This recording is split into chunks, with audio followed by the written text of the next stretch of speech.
जय हिंद साथियों। आज हम लोग एडुटेरिया का प्रथम संस्करण 2026 का करेंगे, जो कि एनसीईआरटी क्लास 6 से लेकर के 12 तक के है और ये वस्तुनिष्ठ प्रश्न है और सभी आपको जो है प्रतियोगिता परीक्षा के लिए ये कारगर होंगे। और अभी जो हम वीडियो बनाने जा रहे हैं वो सब्जेक्ट इतिहास है और क्लास एनसीईआरटी 6 का क्लास है और 6 क्लास का जो है हम लोग ऑब्जेक्टिव करेंगे अभी, और एक एक क्वेश्चन क्लास 6 का एनसीईआरटी का प्रश्न इसमें मिल जाएगा। तो चलिए हम बिना समय गंवाए हुए हम लोग बात करते हैं पहले प्रश्न पर।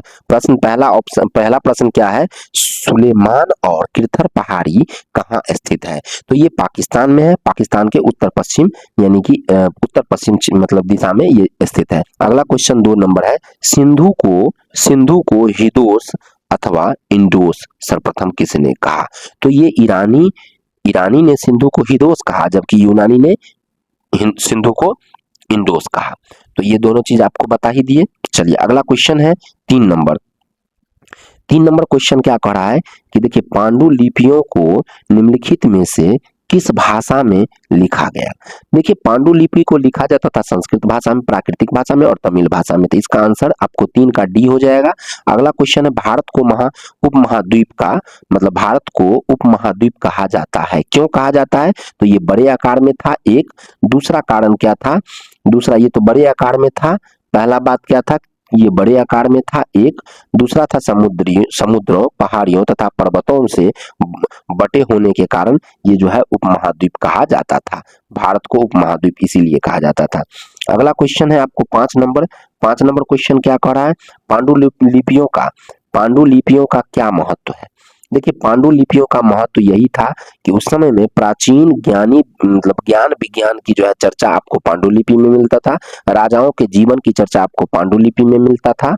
राजा की अगर बात किया जाए तो राजा के जीवन की चर्चा जो है आपको इसमें मिलता था, तो पांडुलिपि में मिलता था। धार्मिक मान्यताओं और जो है व्यवहारों की चर्चा भी आपको कहाँ मिलता था? तो पांडुलिपि में। स्तंभ लेखों के अध्ययन का भी चर्चा आपको पांडुलिपि में मिलता था। तो इसका आंसर डी हो जाएगा 5 का, और ये सभी हो जाएगा। अगला क्वेश्चन है, बुर्ज होम में आवासों के संबंध में निम्नलिखित कथनों पर विचार कीजिए। देखिए, बुर्ज होम को हम अपनी भाषाओं में बता दें, बुर्ज होम में लोग गड्ढे के नीचे घर बना करके रहते थे। दूसरी बात अगर बता दें आपको, तो पुरातात्विदों को झोपड़ियों के अंदर और बाहर दोनों स्थानों पर जो है आग जलाने की जगह मिलती थी। तो इसका आंसर भी 6 का भी आपका जो है दोनों सही है, तो इसलिए सी के साथ चलेंगे, सी फॉर कैट के साथ चलेंगे। अगला है 7 नंबर क्वेश्चन। आपको 7 नंबर क्वेश्चन कहता है कि संभावित रूप में सबसे पहले मनुष्यों द्वारा कहां पर गेहूं जौ उगाया जाता था और भेड़ बकरी को पालन किया जाता था? यानी आपको कहा जा रहा है कि सबसे पहले जो है मनुष्य ना आपको गेहूं और जौ जो उगाते थे और भेड़ बकरी जो पालन करते थे वो कहाँ प्रारंभ में करते थे? तो इसका आंसर हो जाएगा मेहरगढ़। इसका आंसर क्या हो गया? मेहरगढ़। 7 का मेहरगढ़ हो गया। 7 के बाद हम लोग 8 पर चलते हैं। 8 नंबर क्वेश्चन क्या कह रहा है? 8 नंबर क्वेश्चन को देखिए, 12,000 साल पहले घास वाले मैदान क्यों बनने लगे? देखिए, पेड़ पौधों के कटाई के कारण नहीं होगा। इसका आंसर हम सटीक में एक ही बार में बता देते हैं, जलवायु परिवर्तन के कारण। ये क्लास 6 का आपको जो है ना ये चैप्टर में मिलता है, जलवायु परिवर्तन के कारण ये होता है आंसर। ठीक है।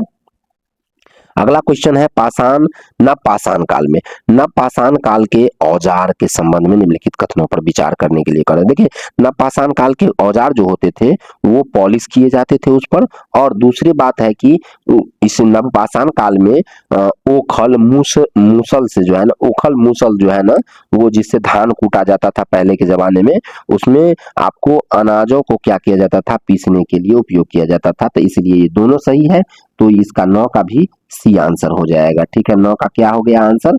9 का सी आंसर हो गया। चलिए अब हम लोग करते हैं 10 की चर्चा। प्रारंभिक मानव आखेटक संग्राहक। प्रारंभिक जो मानव थे वो आखेटक संग्राहक के रूप में एक जगह संग्राहक के रूप में, खाद्य संग्राहक के रूप में, ठीक है, खाद्य संग्राहक के रूप में एक जगह से दूसरी जगह क्यों जाते थे, तो बताते हैं। मान लीजिए कि जहां पर वो आखेटक सब रहते थे, वहां पर एक ही स्थान पे रहेंगे तो पेड़ पौधे से फल वृक्ष जो है, जानवर सब जो ये मतलब खाते थे, तो ये सब सारा का सारा समाप्त हो जाता था। तो शिकार ढूंढने के लिए आगे बढ़ना पड़ता था, मवेशी के चारा के लिए आगे बढ़ना पड़ता था, मौसम भी बदल गया था जिसके कारण। तो ये इसका आंसर जो है ना आपको 4 का चारों सही है, इसीलिए इसका आंसर डी हो जाएगा। 10 का डी हो गया। 11 नंबर क्वेश्चन पर चर्चा करते हैं, मेसोलिथिक।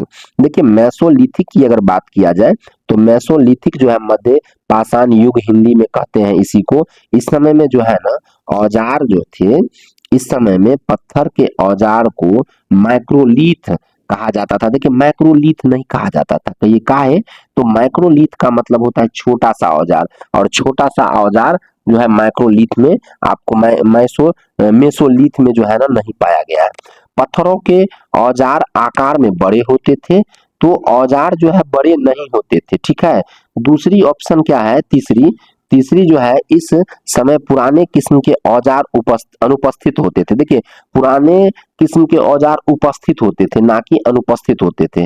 और पहला, सॉरी गलती से बोल दिए, पहला जो है ना, इस समय पत्थर के औजार को माइक्रोलीथ कहा जाता था, ये कहा जाता था, ठीक है। ये जो है ना माइक्रोलीथ कहा जाता था, तो इसका आंसर 11 का क्या हो गया, 11 का फर्स्ट हो जाएगा। इस समय पत्थर के औजार को माइक्रोलीथ कहा जाता था। मध्य पाषाण काल में माइक्रोलीथ जो है ना पत्थर के औजार को कहा जाता था। अगला बात करते हैं हम लोग 12 नंबर क्वेश्चन।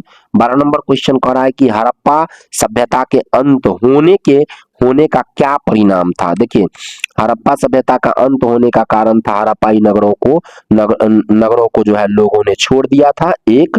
दूसरा जो है मुहाने, लेखन तथा बाटों का प्रयोग बंद हो गया था, एकदम सही है। कच्चे माल का आयात घट गया था, एकदम सही है। और नई बस्तियों की जो है संख्या बढ़ गई थी, तो एकदम सही है। तो इसका आंसर जो है ना आपको 12 का डी हो जाएगा। 12 का कौन सा आंसर हो जाएगा, डी फॉर दिल्ली हो जाएगा, ठीक है। चलिए अब अगला बात करते हैं, अब 13 नंबर क्वेश्चन पर चर्चा करते हैं। 13 नंबर देखिए क्वेश्चन क्या है, 13 नंबर पर हम लोग बात करेंगे। देखिए 13 नंबर क्वेश्चन करा है कि हड़प्पाई संस्कृति के संबंध में निम्नलिखित को मिलान करने के लिए करा है, यानी कि इसमें जो है ना सही जो मिलान होगा उस मिलान को देखना है। तो देखिए तांबा का आयात स्थान अगर देखा जाए तो तांबा का आयात स्थान राजस्थान था, ठीक है। उसके बाद अगर टीन की बात किया जाए तो टीन का आयात स्थान आपको अफगानिस्तान था, और सोना का आयात स्थान कर्नाटक था। तो ये एक का क्या हो जाएगा, एक का आपको 2 हो गया, और 2 का ए हो गया, और 3 का सी हो गया। तो इसका आंसर जो है 13 का बी हो गया। 14 की अगर चर्चा करेंगे तो 14 नंबर क्वेश्चन है, हड़प्पाई स्थल के अंत के संबंध में इतिहासकारों ने क्या क्या अटकलें लगाई। देखिए नदियों के सूखने के कारण हड़प्पाई सभ्यता का अंत हो गया, जंगलों के विनाश के कारण भी हड़प्पाई सभ्यता का अंत हो गया, चारागाह मैदान समाप्त होने के कारण भी हो गया, बाढ़ के कारण भी हो गया, और शासन के नियंत्रण समाप्त होने के कारण भी, शासक के नियंत्रण जो है ना समाप्त होने के कारण भी हड़प्पाई सभ्यता का अंत हो गया। अब अगला बात करते हैं तो 14 का आंसर क्या हो जाएगा, तो 14 का आंसर डी हो जाएगा, ठीक है। चलिए अगला क्वेश्चन है आपको 15 नंबर, हड़प्पा जो है कहाँ अवस्थित है। हड़प्पा आपको पाकिस्तान के मतलब पंजाब प्रांत के जो है ना पंजाब प्रांत में स्थित है हड़प्पा।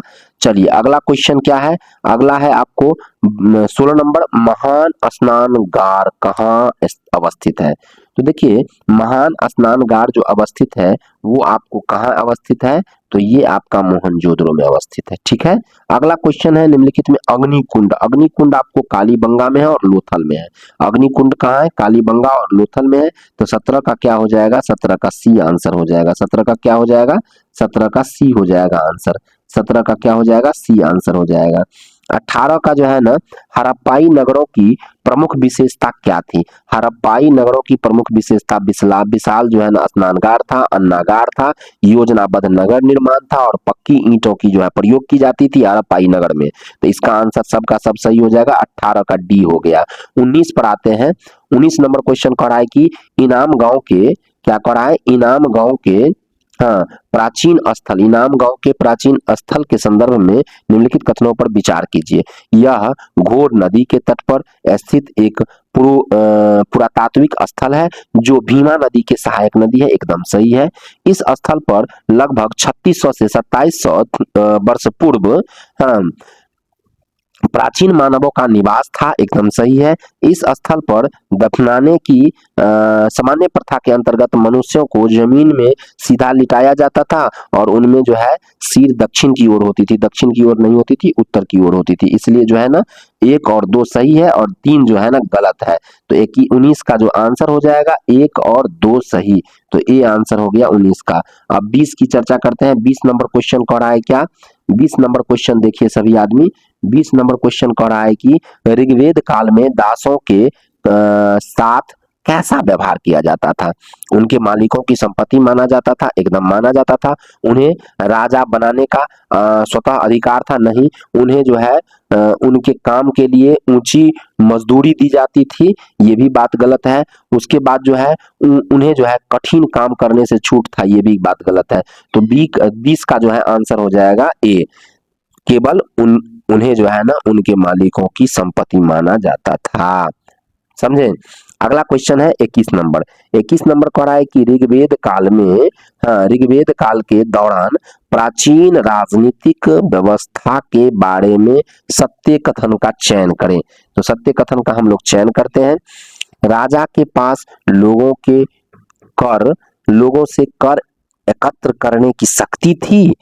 तो देखिए ये नहीं था, क्योंकि ऋग्वेदिक काल में आपको बता दें, ऋग्वेदिक काल जो था ना वो 1500 से लेकर के 1100 ईसा पूर्व की चर्चा थी। उस समय में आपको पुरोहित होता था, 2 ही वर्ग होते थे।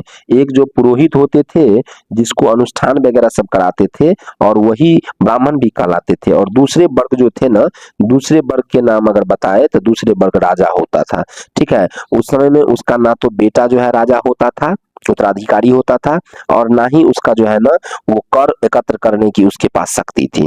तो इसका आंसर इनमें से कोई नहीं होगा और 21 का आंसर आपको डी हो जाएगा। 21 का आंसर क्या हो जाएगा, तो 21 का आंसर डी हो जाएगा, डी फॉर दिल्ली हो जाएगा। चलिए 22 नंबर क्वेश्चन कह रहा है कि महापाषाण में मृतकों को विशिष्ट बर्तनों में दफनाया जाता था। इसको जो है ना काले और लाल बर्तनों से दफनाया जाता था, समझे। काले और लाल याद रखिएगा, काले और लाल। चलिए अगला क्वेश्चन है 22 के बाद 23 नंबर। 23 नंबर क्वेश्चन कथन है ए, कह रहा है महाजनपदों के शासकों ने संसाधन जुटाने के लिए नियमित अधिकारियों की नियुक्ति शुरू की। पहला ऑप्शन सही है। अब देखिए दूसरा कारण आर कहता है जनता द्वारा स्वेच्छा से दिए गए अवसर आधारित दान, विशाल किलों के निर्माण और बड़ी अस्थायी सेनाओं के रखरखाव की संसाधनों की मांग को पूरा करने के लिए पर्याप्त नहीं थे। तो ये दोनों का दोनों सही है, ए और आर कथन दोनों सही है और एक दूसरे को आर जो है ए की सही व्याख्या कर रही है, समझे। आर किसको सही व्याख्या कर रही है, आर कर रही है ए को। तो चलिए इसका आंसर हो जाएगा ए। 23 का ए हो गया आंसर, 23 का क्या हो गया ए फॉर एप्पल। अब 24 नंबर क्वेश्चन करा है सिकंदर महान किस नदी के तट पर पहुंचा था जिसके बाद उनके जो है सैनिकों ने आगे पूरब की ओर बढ़ने से इनकार कर दिया था। देखिए ब्यास नदी पर जो है ना सिकंदर महान जो थे, सिकंदर महान के वो भी सैनिक सब जो थे ना वो ब्यास नदी को पार करने से वो इनकार कर दिया और वहां से जो है ना सैनिक सब लौट गए थे। अगला क्वेश्चन आता है 22 का, 24 का हो गया। 24 का क्या आंसर हो गया, तो ब्यास नदी हो गया, यानी कि डी हो गया, ठीक है। सॉरी बी फॉर बॉम्बे हो गया, बी फॉर बॉम्बे गलती से बोला गया। चलिए अगला क्वेश्चन है 25 नंबर क्वेश्चन क्या कर रहा है, बज्जी संघ की सभाओं में भाग लेने के लिए मतलब किनको जो है ना सख्ती से कह सकते हैं बाहर रखा जाता था। उनको जो है ना बज्जी संघ में सभा जो मतलब आयोजित किया जाता था उसमें महिलाओं को नहीं बुलाया जाता था, दासों को नहीं बुलाया जाता था और कर्मकारों को नहीं बुलाया जाता था, समझे। तो ये इन व्यक्तियों को नहीं बुलाया जाता था, तो इसका आंसर हो जाएगा बी फॉर बॉम्बे। 25 का बी हो गया। अब 25 के बाद अगला क्वेश्चन जो है ना अब 26-27 जो लेके आएंगे तो अगले वीडियो में लेके आएंगे। तब तक के लिए यहीं तक समाप्त करते हैं और आप लोग अच्छा से पढ़ते रहें।